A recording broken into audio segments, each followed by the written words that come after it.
Hey there everyone, welcome to a brand new Thor the Dark World action figure review. For today's first review, it will be on Lightning Bolt Hammer Thor. This figure is really interesting, and I'm glad that Hasbro gave us a wave of Thor the Dark World figures. Let me go over the packaging really quick here. As you can see, it has a image of Thor with his helmet and then the Dark World logo here, which is pretty neat. I like the fact that they gave him the helmet here, even though he didn't appear like that at all in the film. But it's still cool to see it. The figure would normally be here in the middle. You can see that it says Lightning Bolt Hammer here, the name of Thor, Avengers Assemble, I believe, Avengers Initiative, there, Hasbro logo and ages 4 and up. So on the back we have the logo again, a little bio on Thor. You guys can go ahead and read it if you'd like.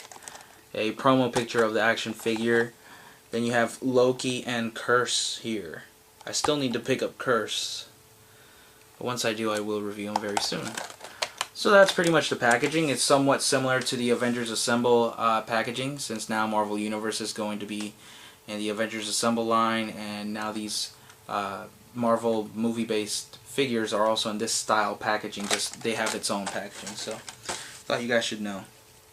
Now let's look at the figure. The figure is pretty neat, actually. I really like it a lot.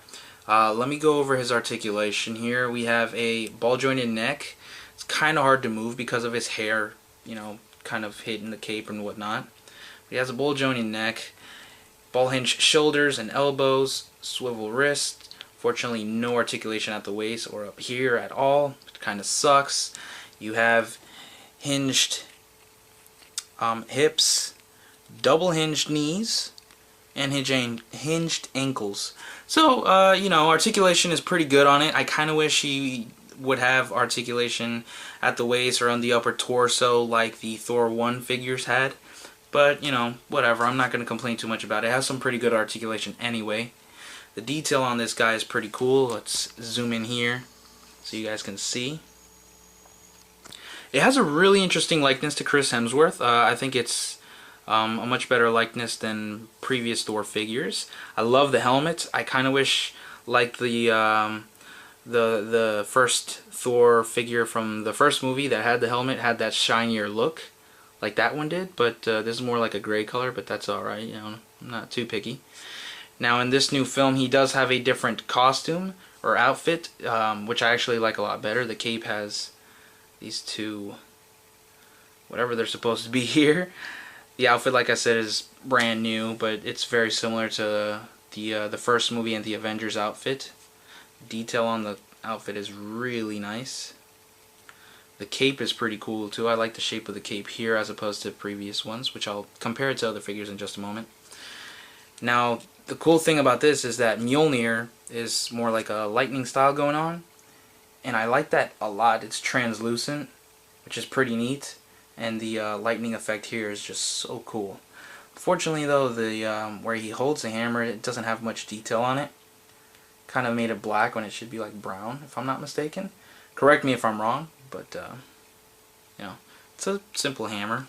What's really neat, I'm gonna put the hammer to the side. What's really neat too is if you get the other Thor that's in the same wave, you can actually pop out this guy's helmet or head and put on the one without the helmet and make it more movie accurate to pretty much how he is in the entire film, and voila, looks so much better. I'd recommend buying another one if you had the chance just to have him like this, but it's all up to you. It doesn't really matter. I think it looks great anyway, and I'll be reviewing the Thor that this helmet actually belongs to in my next review, so make sure to stick around for that. But I think that's really neat how Hasbro sort of gave us that option. Now let me compare them to some of the other Thors. This Thor is from the first film, but it was a part of the first wave of the Avengers.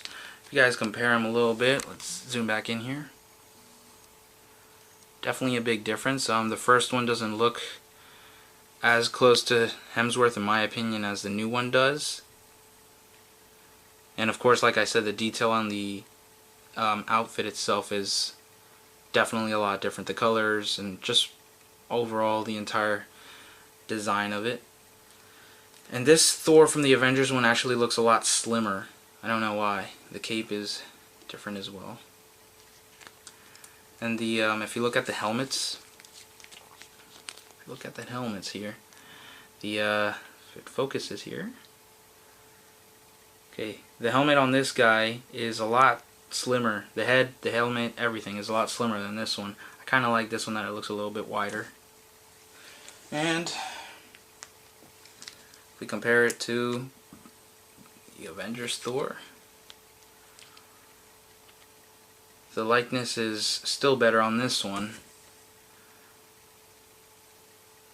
But in scale, they're pretty much the same. So with all honesty, I really like this Thor figure. I think it's really cool, and if you guys have the opportunity to add it to your collection, I definitely recommend it. I love Thor. The film was great. And it's a shame that we didn't get to see him with the helmet, but hopefully in the future we can. So this pretty much wraps up my review. I hope you guys have enjoyed it. Please stick around because there will be more Thor the Dark World figure reviews to come. I still have a couple of them here. So make sure to stick around for that. If you guys like this video, make sure to give it a nice thumbs up. Subscribe to my channel if you haven't already.